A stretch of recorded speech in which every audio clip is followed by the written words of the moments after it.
as usual, pagtayo ko dito, may kasabihan na this is a humbling experience. Lalo na ngayon, more so today kasi ang daming teacher. Yung natutuwa po akong ma-meet yung mga taga-Dipolog. Salamat at nandito kayo. Pero wala pa kayo rito, nauna na yung reputation nyo. Sabi kasi ni Pastor, magagaling yung mga taga-Dipolog. Andito rin ibang magagaling, from Guam, from around the world. Kanya talagang, hindi ako nagpapaka-humble kasi yung humility is only for the great. Basta't matataas lang. Yung mababa, hindi mo na kailangan magpaka-humble. Humble ka na talaga. Kaya lang, nagtataka ako, ba't ako nandito?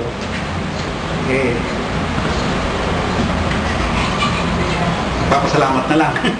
Now, so, start po natin ating pag-aaral. We will talk about hopes in the Bible. Na-discuss ko na po ito sa mga iba. Pasensya lang po. Pero sabi nga ni Apostol Pablo, walang masama pag inuulit-ulit mo kasi mas maintindihan. Ang ating didiscusin, yung mga hopes na nakikita sa Bible. Siguro pang mapapansin nyo, meron tayo ng letter S, hopes. Kasi, ang pag-asa po na nasa Biblia, hindi lamang iisa. Marami siya. Pero lahat po ng pag-asa ng mga mananampalataya ay nakasalalay sa isang tao. No? Ang Diyos na naging tao, ang ating Panginoon Yesu Cristo. Sabi sa Timothy 1:1, puntahan po natin, 1 Timothy.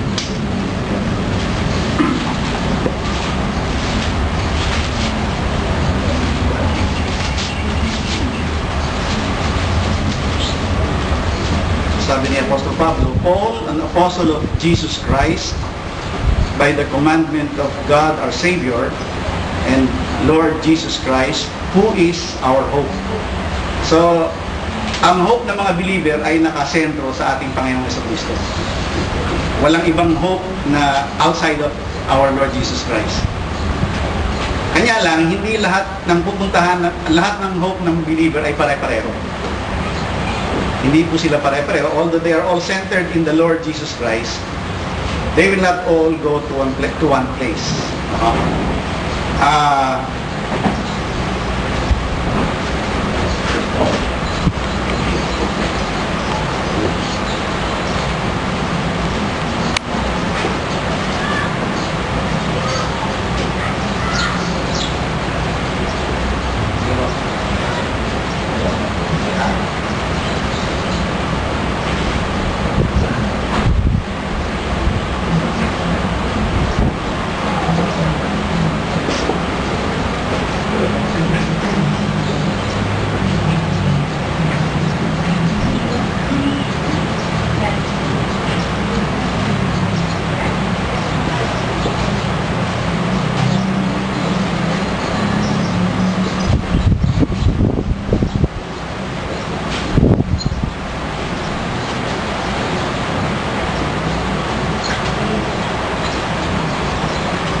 Ito po yung there are three hopes actually in the Bible.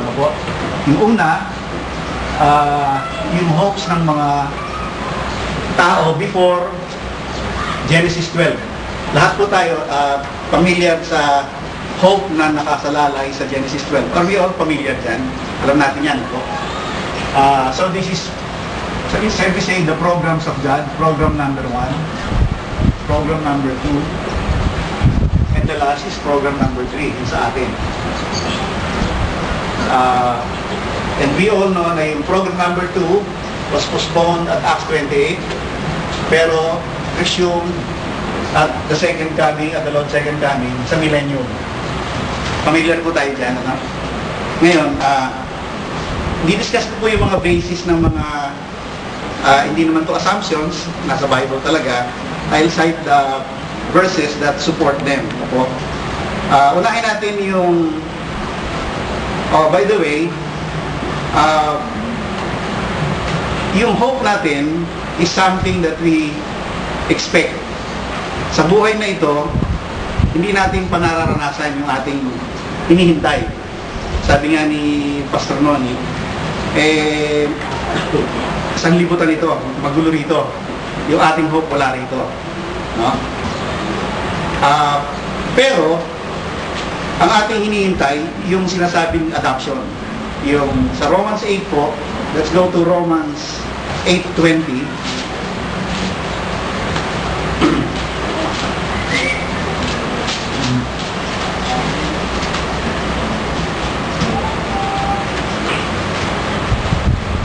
Simulan natin sa verse 18. For the earnest expectation of the creature waiteth for the manifestation of the sons of God.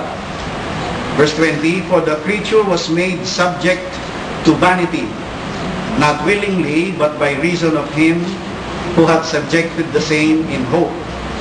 Because the creature of itself also shall be delivered from the bondage of corruption into the glorious liberty of the children of God. For we know that the whole creation groaneth and travaileth in pain together until now. And not only they, but ourselves also, which have the first fruits of the Spirit, even we ourselves groan within ourselves, waiting for the adoption, to wit, the redemption of our body. So, kahit believer po tayo, meron tayong iniintay na pag-asa, kabilang tayo sa mga nilalang, sa mga nilikha sa mundong ito na naghihirap. We are groaning. The creation itself is groaning. No? May mga lindol. Sa China, how many thousands? More than 60,000 na. Nagsimula sa 20, 60,000 na namatay sa China. Kasi din, sa Myanmar, no? Marami. May mga tornado sa Amerika. No? Maswerte nga tayo, hindi masyado sa atin. That is the groaning of the creation. Groaning of the unbelievers. Pero tayo rin mga believers, nagdo-groan din tayo. Naghihirap din tayo. Ang ating lang pag-asa, yung adoption of our body, yung redemption of the purchased possession. Kung baga sa sanglaan, tutubusin na tayo sa sanglaan, and we will be with the Lord. Kung saan man yung hope na ating inaasahan. So yun ang ating consolation, yun ang ating nagbibigay ng lakas sa atin sa buhay na ito. Ano man ang paghihirap natin, pag tiniisip natin na our hope is nakatali, no? Nakasalalay. Sabi nga ni Pastor Noli, hindi na pwedeng alisin, nasa Panginoong Jesucristo. Yun ang ating pag-asa at ang ating hinihintay yung ating manifestation. Now let's go to the second. Start mo tayo sa second hope, no? Ng Israel. Sa Acts 26 po, let's go to Acts 26.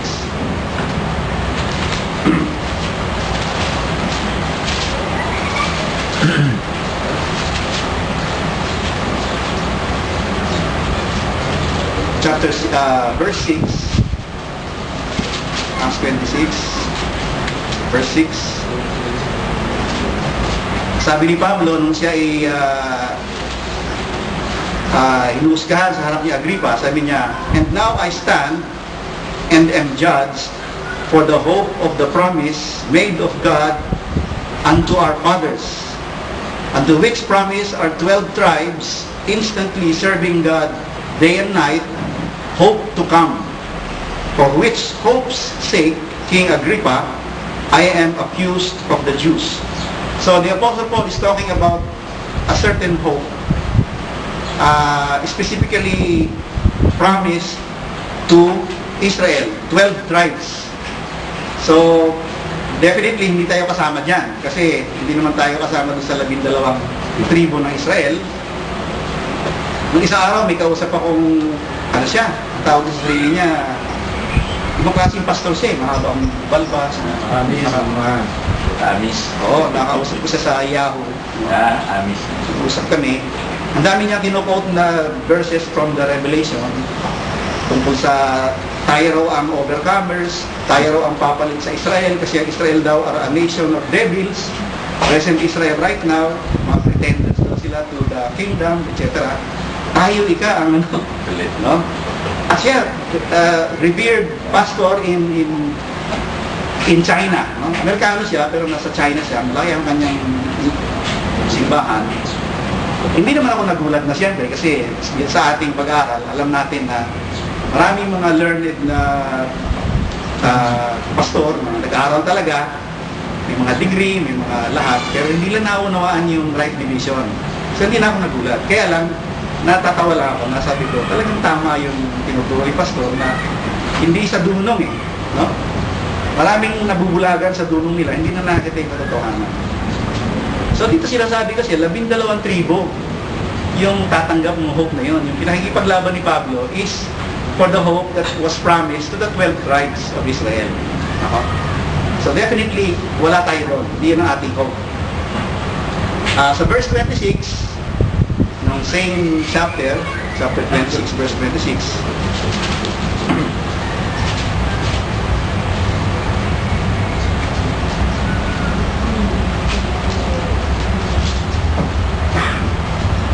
no, hindi ito.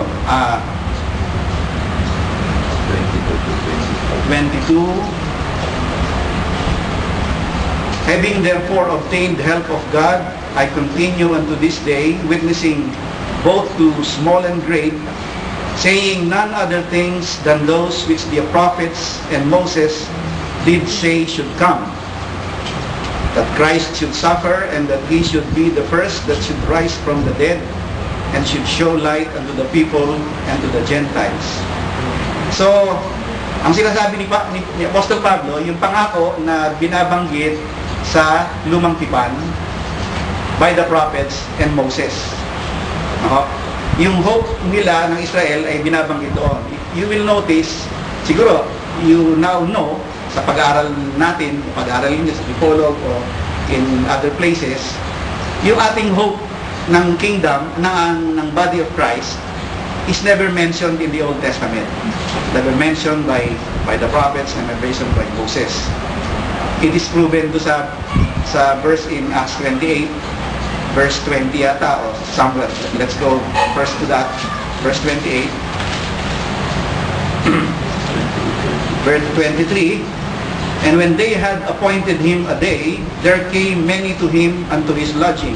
Kay Paul po ito, to whom he expounded and testified the kingdom of God, persuading them concerning Jesus, both out of the law of Moses and out of the prophets, from morning till evening. So when Paul was expounding to the Jews, the elders of the Jews, yung promise ng kingdom, ang kanyang reference were the books of the Old Testament, the prophets, and Moses.